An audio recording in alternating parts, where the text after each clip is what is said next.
We explain present करता है आज की शानदार कहानी। तो आइए देखते हैं इस कहानी को।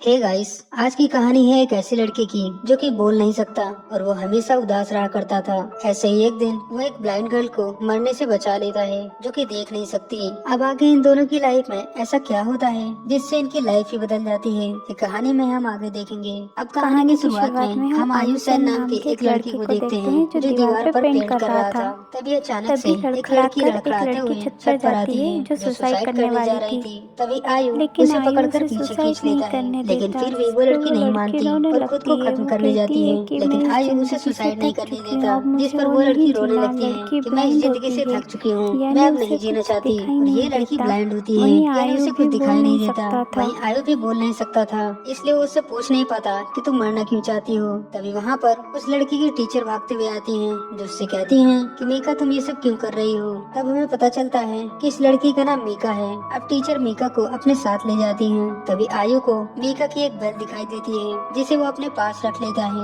अब आयु अपना काम खत्म करके नीचे आ जाता है, जहाँ उसके साथ काम करने वाला अंकल उससे कहता है कि मेरे फोन में म्यूजिक नहीं चल रहा, क्या तुम उसे ठीक कर दोगे। तो आयु उसके फोन में म्यूजिक चलाकर खुद मीका की बेल बजाते हुए उसे सुनने लगता है। अब अगले दिन हम मीका को देखते हैं जो एक पियानो हॉल में बैठकर पियानो सुन रही थी। अब क्लास खत्म होने के बाद कुछ लड़कियां मीका के पास आती हैं जो उससे कहती हैं कि आखिर तुम्हें कल हुआ क्या था, तुम्हें पता है हमें तुम्हारी कितनी चिंता हो रही थी। जिस पर मीका उनसे काफी रूड बिहेव करती है कि तुम्हें तो खुश होना चाहिए कि तुम्हारी सबसे बड़ी कॉम्पिटिटर अब तुमसे कम्पीट नहीं कर सकती, और ये कहकर वहाँ से चली जाती है। अब नेक्स्ट सीन में हम डॉक्टर को देखते हैं जहाँ मीका अपना आई चेकअप कराने आई थी। तभी हमें मीका का फ्लैशबैक दिखाया जाता है जहाँ जब वो रोड पर जा रही थी तभी एक कार से उसका एक्सीडेंट हो गया था और तब से उसे कुछ दिखाई नहीं देता। अब प्रेजेंट में डॉक्टर उसे बताता है कि तुम्हारी सर्जरी सक्सेसफुल हो गई है, लेकिन तुम्हें दिखने में अभी और कुछ वक्त लग सकता है। जो सुन मीका थोड़ी उदास हो जाती है। वहीं हम आयु को देखते हैं जो एक क्लब में जूडो की प्रैक्टिस कर रहा था क्योंकि उसे जूडो काफी पसंद होता है और वो इसमें माहिर भी होता है।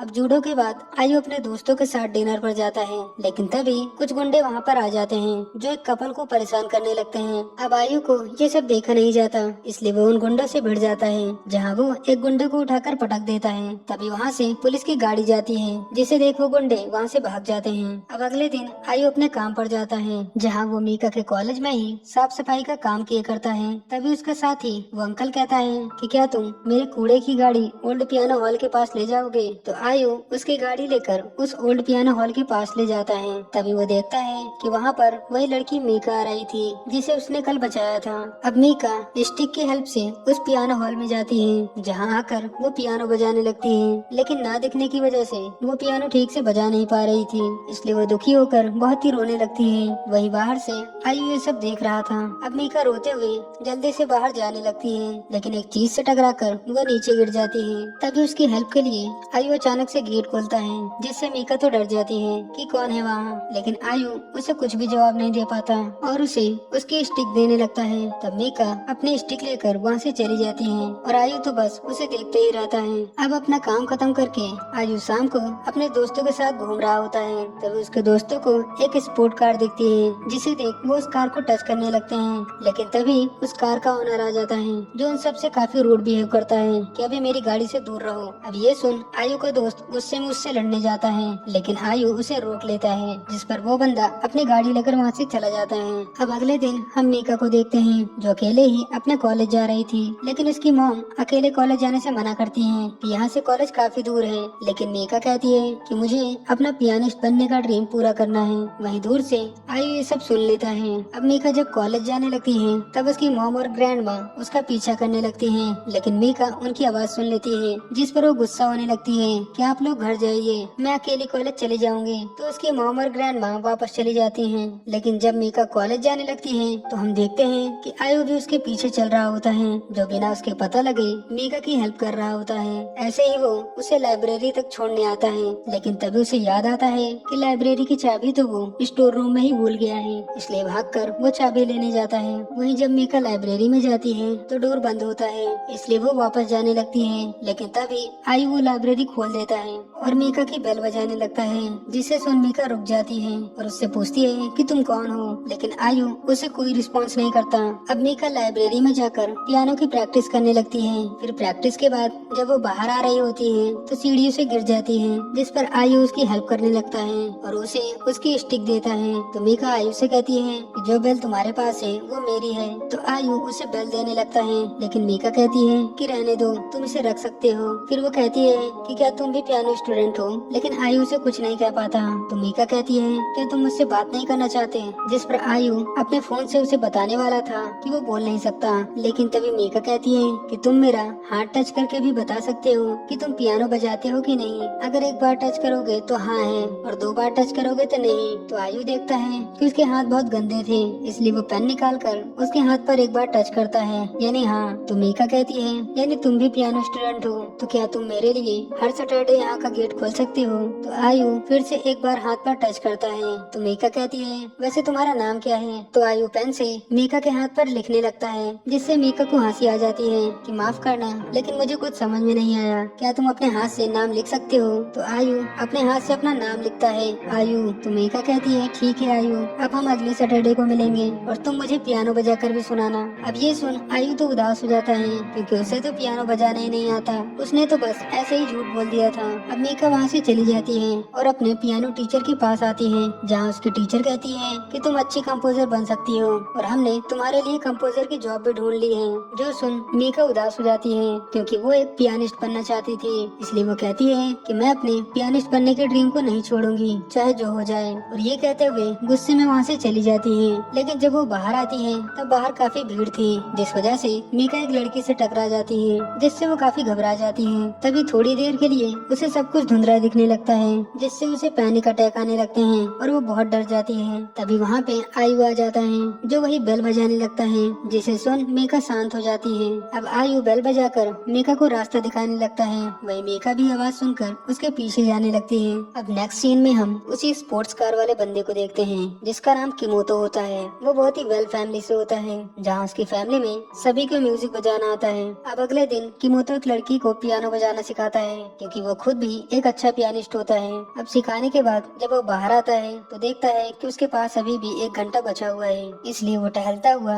उसी पुराने पियानो हॉल के पास आ जाता है, जहाँ वो पियानो देखकर उसे बजाने लगता है। तभी थोड़ी देर में वहाँ पर आयु आ जाता है, जो उसे इतना अच्छा पियानो बजाता देख उसके लिए ताली बजाने लगता है। तो किमोतो कहता है तुम ताली क्यों बजा रही हो। तो आयु उसके पास आकर लिख कर उसे बताने लगता है कि क्या तुम मेरे लिए पियानो बजा सकते हो, इसके लिए मैं तुम्हें पैसे भी दूंगा। तो किमोतो काफी रूड बिहेव करता है कि तुम्हें देख के तो नहीं लगता कि तुम्हारे पास पैसे होंगे, और वैसे भी मैं किसी के लिए पियानो नहीं बजाता। और ये कहकर वहाँ से चला जाता है। अब हम देखते हैं कि किमोतो एक कैसीनो में आता है, जहाँ वो बार बार पैसे हार रहा था, जिस वजह से वो बहुत ज्यादा फ्रस्ट्रेट हो जाता है और टेबल पीटने लगता है। तभी एक गार्ड उसे शोर मचाने से मना करता है, लेकिन किमोतो तो उल्टा उससे ही लड़ने लगता है कि तेरी इतनी औकात कि तू मुझे बताएगा कि क्या करना है, जिस पर वो गार्ड किमोतो से गुस्सा हो जाता है। तभी कैसीनो का मैनेजर वहाँ जाता है, जो किमोतो को अपने साथ ले जाता है और उसे बताता है कि तुम्हारे ऊपर अब 3 मिलियन वोन का कर्ज हो चुका है, इसलिए तुम्हें इसे चुकाना होगा, वरना तुम यहाँ गैम्बलिंग नहीं कर सकते। अब किमोतो फ्रस्ट्रेट होकर वहाँ से बाहर आ जाता है। तभी वो देखता है कि आयु उसका पीछा करते हुए यहाँ तक आ गया था। तो किमोतो कहता है तुम फिर से आ गई। तो आयु फोन से कहता है कि प्लीज मेरे लिए पियानो बजा दो। तो किमोतो कहता है लगता है तुम्हें समझ नहीं आया, मेरी फीस बहुत ज्यादा है जो तुम अफोर्ड नहीं कर पाओगे, फिर भी तुम पियानो बजवाना चाहते हो तो मैं 1 लाख वोन लूंगा। अब इतने पैसों का नाम सुन के आयु तो शौक रह जाता है और उससे रिक्वेस्ट करने लगता है कि मैं इतने पैसे नहीं दे पाऊंगा। तो किमोतो कहता है ठीक है 50,000 वोन दे देना। अब ये सुन आयु तो खुश हो जाता है कि चलो इतने पैसे तुम्हें अरेंज कर लूंगा। अब सैटरडे के दिन किमोतो आयु के पास आता है, जहाँ आयु उसे समझाता है कि मीका पियानो हॉल में है, लेकिन तुम वहाँ बात मत करना। तो किमोतो कहता है ठीक है। अब आयु मीका की बेल उसे देता है। अब अंदर आकर किमोतो काफी अच्छा पियानो बजाता है, जिससे मीका काफी खुश होती है। वही आयु भी मीका को खुश देखकर वो भी मन ही मन खुश था। अब बाद में आयु अपने दोस्तों के पास आता है, जहाँ वो कहता है कि उसे एक और जॉब की जरूरत है। जो सुन उसका दोस्त यूका उससे पूछता है कि आखिर तुम्हें इतने पैसों की क्या जरूरत है, लेकिन आयु उसे कुछ नहीं बताता। तो पीछे से एक दोस्त कहता है कि कहीं कोई लड़की का चक्कर तो नहीं। तो ये सुन आयु शर्माने लगता है, जिस पर वो सब समझ जाते हैं कि ये कोई लड़की का ही चक्कर है। तभी एक अंकल वहाँ आते हैं, जो बताते हैं कि एक दूसरी जॉब में वैकेंसी है। तो आयु उस जॉब को करने के लिए कहता है, जिस पर वो अंकल उसे जॉब के लिए रख लेते हैं। अब इसके बाद हर सैटरडे आयु किमोतो को पियानो बजाने के लिए हायर करता है। जब मीका पियानो हॉल में आती है तो किमोतो मीका के लिए पियानो बजाता है, जिससे मीका बहुत खुश होती है। वहीं आयु भी मीका को खुश देखकर काफी खुश होता है, लेकिन उसे किमोतो को पैसे देने के लिए बहुत ही मेहनत करनी पड़ती है और वो दिन रात काम ही करता रहता है, सिर्फ मीका की खुशी के लिए। सुबह वो कॉलेज में काम करता है और शाम को गैराज में, जिस वजह से उसे सोने तक का टाइम नहीं मिलता, इसलिए उसे हमेशा नींद आती रहती है। वहीं मीका भी लेटे हुए पियानो सुन रही थी और किमोतो भी मीका को देखकर स्माइल करता हुआ पियानो बजा रहा था। अब अगले सैटरडे आयु काफी थक गया था, इसलिए उसे नींद आ जाती है, लेकिन जब उसकी नींद खुलती है तब उसे याद आता है कि मीका तो पियानो हॉल में अकेली बैठी होगी, इसलिए वो भागकर पियानो हॉल की तरफ जाता है। वहीं पियानो हॉल में मीका अकेली बैठी थी, जो पियानो की प्रैक्टिस कर रही थी, लेकिन पियानो बजाने में उससे बार बार गलती हो रही थी, इसलिए वो उदास हो जाती है। लेकिन तभी वहाँ किमोतो आ जाता है, जो मीका के साथ पियानो बजाने लगता है। जो सुन मीका भी खुश होकर पियानो बजाने लगती है। तभी बाहर से आयु उन दोनों को देख लेता है, जो देख उसका दिल तो टूट ही जाता है। आयु मीका की खुशी चाहता था, लेकिन उन दोनों को एक साथ इतना खुश देखकर उसके दिल में दर्द होने लगता है, इसलिए वो उदास होकर वहाँ से चला जाता है। अब हम नेक्स्ट डे का सीन देखते हैं, जहाँ आयु का दोस्त युका अपनी गर्लफ्रेंड को मूवी दिखाने के लिए ले जाने आया था। तभी वो अपनी गर्लफ्रेंड से पूछता है कि आयु कहाँ है, तो उसकी गर्लफ्रेंड कहती है कि मुझे लगता है कि आयु किसी गलत लड़की के चक्कर में फंस गया है, क्योंकि पैसों के लिए वो रातों दिन काम करता रहता है। अब ये सुन युका तो हैरान रह जाता है कि आयु तो ऐसा नहीं है। अब युका अपने गर्लफ्रेंड को छोड़कर आयु को ढूंढने निकल जाता है, जहाँ वो कुछ लोगों से आयु के बारे में पूछता है, लेकिन उसे कुछ पता नहीं चलता। तब वो उस अंकल से पूछता है जो आयु के साथ काम करता है। तब वो अंकल उससे कहता है कि आयु ऐसा ड्रीम देख रहा है जो कभी भी पूरा नहीं हो सकता, वो बस उस ड्रीम में फंसता ही चला जा रहा है, इसलिए तुम उसे इस ड्रीम से बाहर निकाल लो, वरना वो कभी भी इस ड्रीम से बाहर नहीं आ पाएगा। अब उसकी ये बातें योका को बिल्कुल समझ नहीं आती। तभी रास्ते में उसे वही स्पोर्ट्स कार देखती है। तभी वो आयु को देखता है जो किमोतो को पैसे दे रहा था। अब ये देख वो काफी हैरान होता है कि लगता है कि आयु किसी गलत चीज में फंस चुका है। फिर वो किमोतो का पीछा करता है, जो एक गैम्बलिंग हाउस में जाता है। अब योका भी उस गैम्बलिंग हाउस में जाता है, लेकिन तभी एक गार्ड उसे रोक लेता है और ये वही आदमी होता है जिससे रेस्टोरेंट के बाहर इनकी फाइट भी हुई थी। तब योका उससे कुछ बात करता है जो हमें दिखाया नहीं जाता। अब नेक्स्ट सीन में हमें आयु और मीका को दिखाया जाता है, जहाँ आयु मीका को घर छोड़ने जा रहा था। तभी रास्ते में मीका एक पपी को खिलाने लगती है। फिर बाद में जब वो दोनों नदी किनारे बैठे थे, तब मीका आयु का हाथ पकड़ते हुए कहती है कि तुम्हारा ये हाथ मेरे लिए किसी गॉड के हाथ से कम नहीं, क्योंकि इन हाथों ने हमेशा मुझे बचाया है। अब ये सुन आयु शॉक हो जाता है और अपने हाथ को देखता हुआ अपने पास्ट को याद करने लगता है, जहाँ हमें उसका फ्लैशबैक दिखाया जाता है, जहाँ आयु के ग्रुप और दूसरे ग्रुप के बीच फाइट हो गई थी, जहाँ एक बंदा आयु के दोस्त पर चाकू मारने लगता है। अब जैसे ही वो योका को चाकू मारने वाला था, इतने में आयु उसे बचा लेता है, लेकिन वो चाकू आयु के गले में घुस जाता है। फिर वो बंदा सब पर चिल्लाने लगता है कि मैंने इसे मार दिया और मैं तुम सबको भी मार दूंगा। तो गुस्से में आयु उसी चाकू से उस बंदे को मार देता है, जिससे उसकी मौत हो जाती है और इसीलिए आयु को जेल भी जाना पड़ा था। और तब से ही उसके गले में लगने की वजह से उसकी आवाज भी चली जाती है। अब यही सब याद करते हुए आयु अपने हाथी देखे जा रहा था। अब अगले दिन आयु कॉलेज में साफ सफाई करने आता है, जहाँ उसकी नजर एक पियानो पर पड़ती है। तो वो देखता है कि वहाँ पर कोई नहीं है, इसलिए वो पियानो बजाने की कोशिश करता है, लेकिन उसे समझ नहीं आता कि इसे कैसे बजाते हैं। तभी पीछे से किमोतो आता है, जिसे देख आयु उसकी फीस देने लगता है। तब किमोतो उससे पूछता है कि आखिर तुम उसके लिए इतना सब क्यों कर रहे हो। तब आयु अपने फोन से उसे बताता है कि मुझे उसका ड्रीम पूरा करना है, क्योंकि उसका एक ड्रीम है, लेकिन मेरा कोई ड्रीम नहीं। तब किमोतो कुछ सोचता हुआ आयु से कहता है कि तुम मेरे साथ ड्राइव पे क्यों नहीं चलते और तुम उसे भी बुला लो, इससे उसे भी अच्छा लगेगा। जिस पर आयु कोई जवाब नहीं देता। तो किमोतो कहता है चिंता मत करो, मैं उसे नहीं बताऊंगा कि तुम्हारी जगह मैं पियानो बजाता हूँ, और वैसे भी मुझे पैसों की जरूरत है, तो बताओ क्या तुम उसे घुमाने ले जाओगे, इससे उसका मूड भी ठीक हो जाएगा। तो आयु उसकी बात मान जाता है। अब नेक्स्ट सैटरडे आयु मीका को कहीं घुमाने ले जाता है, जहाँ किमोतो कार ड्राइव कर रहा था, लेकिन वो बार बार मिरर में मीका को ही देखे जा रहा था, क्योंकि मन ही मन वो मीका को पसंद करने लगा है। अब बाद में मीका और आयु एक साथ नदी किनारे बैठकर काफी समय बिताते हैं। तब किमोतो आकर कहता है कि हमें उस तरफ चलना है। तो मीका आयु के कंधे पर हाथ रखते हुए उसके साथ चलने लगती है और एक गाना गुनगुनाने लगती है। तो किमोतो कहता है काफी अच्छा सॉन्ग है ये, क्या ये सॉन्ग तुमने बनाया है। तो मीका कहती है ऐसी बात नहीं है। अब यहाँ की ताजी हवाओं में मीका काफी खुश थी। वहीं आयु और किमोतो तो मीका को ही देखे जा रहे थे। फिर बाद में वहाँ पर बारिश होने लगती है, इसलिए वो सब एक रूम पर आते हैं, लेकिन वहाँ तो दरवाजा बंद था और बगल में एक बोर्ड पे लिखा था कि ये रूम किराए पर चाहिए तो इस पते पर कांटेक्ट करें। तो किमोतो उस नंबर पर कॉल करता है, लेकिन कोई भी कॉल नहीं उठाता। तो आयु उस बोर्ड की फोटो खींचता हुआ किमोतो को इशारा करता है कि वो घर की चाबी लेने के लिए उस पते पर जा रहा है। फिर वो वहाँ से निकल जाता है। अब आयु के जाने के बाद किमोतो उस घर का दूसरा डोर चेक करता है जो कि खुला होता है। दरअसल ये किमोतो का ही प्लान होता है ताकि वो आयु को बाहर भेज सके। अब वो मीका को घर में लाता है, जहाँ मीका पूछती है कि आयु ठीक तो होगा ना। तो किमोतो कहता है हाँ वो ठीक है, वो बस पास में ही गया है। फिर मीका उससे पूछती है कि क्या आयु ने कभी तुमसे बात की है। तो किमोतो कहता है कि मुझे नहीं पता कि वो बोल भी सकता है या नहीं, क्योंकि वो मुझसे तो सिर्फ फोन के थ्रू ही बात करता है। तो मीका हैरानी से कहती है क्या सच में। फिर वो कहती है कि आखिर ये बारिश कब रुकेगी। वहीं हम आयु को देखते हैं जो उस घर की चाबी लेने आया था। तभी एक ओल्ड लेडी गेट खोलती है, जिसे आयु वो बोर्ड की फोटो दिखाता है। तो वो लेडी समझ जाती है कि आयु एक गेस्ट है। वहीं हम इधर देखते हैं कि किमोतो कहता है कि यहाँ पर एक पियानो है और मीका को अपने साथ उस कमरे में लाता है जहाँ पियानो रखा हुआ था। अब वहाँ आकर किमोतो पियानो बजाने लगता है और कहता है कि ये वही धुन है जिसे तुम बाहर गुनगुना रही थी। तो मीका कहती है यानी मैं सही थी। तो किमोतो हैरानी से कहता है किस बात का। तो मीका कहती है वो तुम ही थे ना जो पियानो हॉल में मेरे लिए पियानो बजाते थे। तो किमोतो कहता है कि तुम्हें ये कैसे पता चला। तो मीका कहती है कि मुझे पहले दिन से ही पता था, लेकिन प्लीज ये बात तुम आयु को मत बताना वरना उसे बुरा लगेगा कि मैं पहले से ही ये सब जानती थी। तो किमोतो उसे आयु के खिलाफ भड़काने लगता है कि तुम्हें पता भी है कि वो कैसा इंसान है, वो कोई पियानो स्टूडेंट नहीं है। तो मीका कहती है मुझे फर्क नहीं पड़ता कि वो कौन है, मुझे बस इतना पता है कि वो मेरे लिए किसी फरिश्ते से कम नहीं। वो एक दिन अचानक से मेरी जिंदगी में आया और उसने मेरी जान बचाई और हर बार उन हाथों ने मुझे जीने की एक नई उम्मीद दी है, इसलिए उसके हाथ मेरे लिए किसी ईश्वर के हाथ से कम नहीं। अब ये सुन किमोतो तो शॉक्ड रह जाता है, क्योंकि वो तो मीका को आयु से अलग करना चाहता था। क्या भाई कैसा घटिया बंदा है ये। तभी बाहर वो लेडी आयु के साथ उस घर पे आती है जो आयु के लिए वो डोर खोलती है। तभी किमोतो आयु को घर के अंदर आते हुए देख लेता है, इसलिए वो मीका को जाके किस करने लगता है, जिसे किस करते हुए आयु देख लेता है। अब मीका किमोतो को दूर हटाती है, लेकिन आयु मीका को गलत समझ लेता है, इसलिए वो वहाँ से जाने लगता है। तभी उसकी बेल की आवाज से मीका जान जाती है कि यहाँ पर आयु था,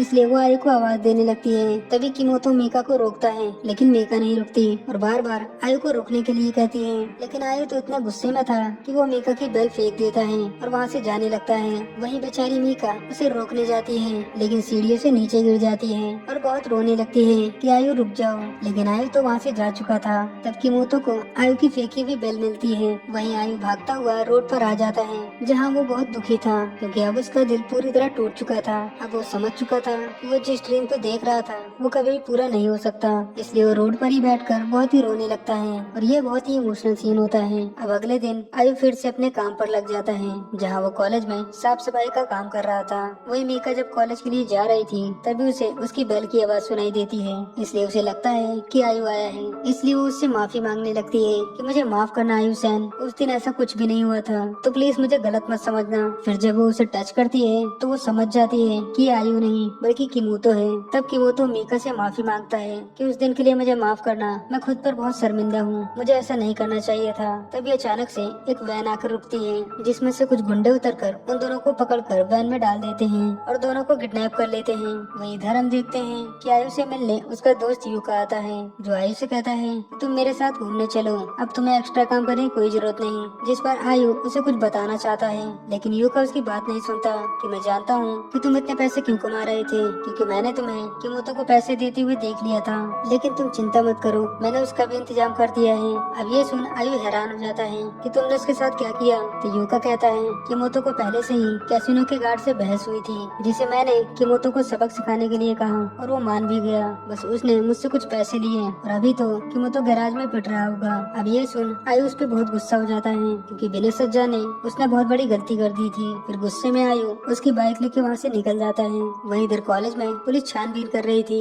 क्योंकि अब तक मीका के किडनैप होने की खबर हर जगह फैल चुकी थी और उन्हें आयु सैन पर शक था। तभी जब आयु कॉलेज से गुजरता है तो पुलिस वाले उसे रोक लेते हैं कि क्या तुम आयु सैन हो, जिस पर आयु बाइक भगाता है, लेकिन पुलिस वाले उसे जाने नहीं देते। इतने में एक पुलिस वाले के माइक में एक ऑफिसर कहता है कि आयु सैन ने पहले भी एक मर्डर किया है। अब ये सुन सभी शॉक्ड रह जाते हैं। अब पुलिस को भी यकीन हो गया था कि इसी ने मीका को किडनैप किया है, लेकिन तभी आयु के साथ वाला अंकल उन पुलिस वालों को पकड़ लेता है, जिस पर मौका मिलते ही आयु वहाँ से भाग जाता है। अब हम मीका को देखते हैं हैं जहाँ वो गुंडा उसके बालों को टच कर रहा था। वही जमीन पर किमोतो गिरा पड़ा था जिसे उन लोगों ने बहुत मारा था। तब वो गुंडा मीका के बाल स्मेल करते हुए कहता है, ये तो बहुत अच्छी स्मेल आ रही है, तुम्हारा शैम्पू तो हमारे शैम्पू से बिल्कुल अलग है। वही मीका बेचारी तो बहुत डरी हुई थी। फिर वो किमोतो से कहता है कि तुमने मुझे उस दिन करीब कहा था ना, क्या तुम्हें पता है जब मैं छोटा था तो मैं बर्तन धोने वाले साबुन से अपने बाल धोया करता था। तो किमोतो कहता है कि मैं तुमसे भीख मांगता हूँ, प्लीज तुम मीका को यहाँ से जाने दो, उसकी कोई गलती नहीं है इसमें। लेकिन वो गुंडा उसकी बात नहीं सुनता और उसे कीचड़ में फेंक देता है कि मैंने सुना है तुम पियानो बहुत अच्छा बजाते हो, तो क्यों ना मैं तुम्हारा हाथ ही तोड़ दूं ताकि तुम कभी पियानो ना बजा सको। दरअसल ये गुंडा अपना पर्सनल बदला ले रहा था क्योंकि किमोतो ने पहले कैसीनो में इसकी बेइज्जती की थी। इसलिए वो एक रॉड लेकर किमोतो के हाथ पर मारकर उसके हाथ के आर पार कर देता है, जिससे किमोतो को बहुत पेन होता है और वो बहुत चिल्लाता है। वही मीका रोते हुए एक लोहे की रॉड लेकर उसे बचाने आती है, लेकिन वो गुंडे उसे धक्का देकर नीचे गिरा देते हैं। तभी वहाँ पर आयु आ जाता है। जैसे देखो गुंडा कहता है, ये सब मैं तुम्हारे लिए ही कर रहा हूँ क्योंकि हम एक ही जगह से हैं, एक निचली जगह से। लेकिन जब आयु आगे बढ़ने लगता है तो एक मोटा आदमी उसे रोकने आता है, लेकिन आयु उसे एक ही मुक्के में नीचे गिरा देता है। फिर वो बारी बारी से सभी को मारने लगता है, लेकिन बाद में वो गुंडा आयु को मारता है। तभी किमोतो भी उस गुंडे पर हमला कर देता है, लेकिन वो गुंडा किमोतो को जैसे ही मारने वाला था इतने में मीका एक रॉड से उस पर हमला करती है, लेकिन क्योंकि उसे दिखाई नहीं देता इसलिए वो गलती से किमोतो को ही मार देती है, जिससे उसका बहुत ब्लड बहने लगता है। फिर सीन कट होता है और हमें दिखाया जाता है कि किमोतो हॉस्पिटल में है जहाँ वो काफी गंभीर हालत में है। फिर अगले सीन में हमें आयु को दिखाया जाता है जहाँ पुलिस ने उसे गिरफ्तार कर लिया है और उससे पूछताछ चल रही है कि तुमने किमोतो को कैसे मारा। फिर एक पुलिस वाली पूछती है कि किमोतो तो तुम्हारा दोस्त था, तो तुमने उसे क्यों मारा, जिस पर वो लिखकर बताता है कि वो उससे नफरत करता है। वो पूछती है लेकिन क्यों, तो आयु लिखता है क्योंकि उसके पास सब कुछ है जो मेरे पास नहीं। वही मीका उस ओल्ड पियानो हॉल में जाती है जहाँ उसे पियानो नहीं मिलता। फिर अगले सीन में वो आयु से जेल में मिलने आती है जहाँ वो आयु का नाम लेती है। तो आयु एक बार मिरर पर टैप करता है तो मीका कहती है, तुमने ऐसा क्यों किया, उस दिन मैंने किमोतो को मारा था। तो आयु 2 बार टैप करता है यानी नहीं, जिस पर मीका रोने लगती है कि तुम बहुत बड़े झूठे हो, प्लीज सच बता दो, मैं नहीं चाहती कि मेरी जगह तुम सजा भुगतो। और रोते हुए कहती है कि तुम मुझ जैसी लड़की के लिए ये सब क्यों कर रहे हो, प्लीज बताओ आयु सेन। लेकिन आयु उसका जवाब नहीं देता और वहाँ से जाने लगता है, जिस पर मीका बहुत रोती है और बार बार आयु का नाम ही लिए जा रही थी। अब कुछ समय बाद हमें दिखाया जाता है कि मीका की मॉम मीका को कहीं भेज रही थी। तभी भागता हुआ वहाँ पर यूका आता है जो मीका से कहता है कि मैं आयुषेन का दोस्त हूँ, उसने तुम्हारे लिए एक मैसेज छोड़ा है। तो मीका कहती है कौन आयुषेन, जिस पे यूका उसके हाथ पर टैप करने लगता है कि 1 टैप का मतलब है हाँ और 2 टैप का मतलब है नहीं। और आयु ने कहा था कि टैप करने से तुम्हें मुझ पर यकीन हो जाएगा। तो मीका कार से बाहर आती है और अपनी मॉम और ग्रैंड माँ को कार में बैठने को कहती है और थोड़ी दूर जाकर यूका को वो लेटर पढ़ने को कहती है। तब यूका वो लेटर पढ़ता है जिसमें लिखा था कि जब तुमने कहा था कि मेरे हाथ किसी गॉड से कम नहीं, उस दिन वो बातें मेरे लिए अंधेरे में एक रोशनी की तरह थी, लेकिन सच बताऊं तो मेरे हाथ बहुत पहले से ही गंदे हो चुके थे जिन्हें मैं कभी साफ नहीं कर पाया, इसलिए प्लीज मुझे भूल जाओ और मैं चाहता हूँ कि तुम हमेशा खुश रहो, बस यही मेरी विश है। अब ये सुन मीका की आंखों से आंसू आ जाते हैं। फिर यूका उसे लेटर देके वहाँ से जाने लगता है, लेकिन मीका उसे रोक लेती है कि प्लीज मुझे आयुषेन से मिलवा दो, मैंने किमोतो को हर्ट किया था, आयु ने नहीं। जिस पर यूका चिल्लाते हुए कहता है कि आयु तुमसे मिलना नहीं चाहता। तो मीका कहती है लेकिन क्यों। तो यूका कहता है क्योंकि हमारे कपड़े, हमारा खाना, सब कुछ तुमसे अलग है, हमारी दुनिया तुमसे बिल्कुल अलग है। तो प्लीज आज के बाद आयु से मिलने की कोशिश भी मत करना, वरना मैं तुम्हें कभी माफ नहीं करूंगा। और ये कहकर वहाँ से चला जाता है। वही मीका तो बहुत उदास हो जाती है। अब कुछ समय बाद हमें किमोतो को दिखाया जाता है जो उस हादसे में बच गया था। तभी एक नर्स उसे बताती है कि कोई तुमसे मिलने आया है। तो किमोतो जब पीछे देखता है तो वहाँ मीका आई हुई थी। फिर किमोतो उससे पूछता है क्या तुम अकेली आई हो। तो मीका कहती है हाँ, क्योंकि अब मुझे धुंधला दिखने लगा है, लेकिन मैं अभी लोगों के चेहरे नहीं पहचान पाती। फिर वो किमोतो से सॉरी कहती है कि उसने उसे गलती से मार दिया था। जिस पर किमोतो कहता है इसमें तुम्हारी कोई गलती नहीं, मैंने तुम्हारे और आयु के साथ जो किया उसकी सजा तो मुझे मिलनी ही थी। फिर वो मीका से रिक्वेस्ट करता है कि वो मीका को पियानो सिखाना चाहता है। अब ऐसे ही समय बीतता गया और अब 2 साल बीत जाते हैं जहाँ मीका बहुत अच्छी पियानिस्ट बन चुकी है और उसे अब पूरी तरह दिखने भी लगा है। आज वो पहली बार स्टेज पर परफॉर्म करती है जहाँ उसे सुनने के लिए काफी लोग आए थे, लेकिन मीका अब भी उदास दिख रही थी। अब मीका जब हॉल के बाहर आती है तो किमोतो उसके पहले शो के लिए उसे बधाई देता है। तो मीका उसे थैंक यू कहती है। तो किमोतो कहता है आज से तुम्हारे ड्रीम की शुरुआत हो गई है। तो मीका दुखी होकर कहती है क्या मुझे यहाँ होना चाहिए था,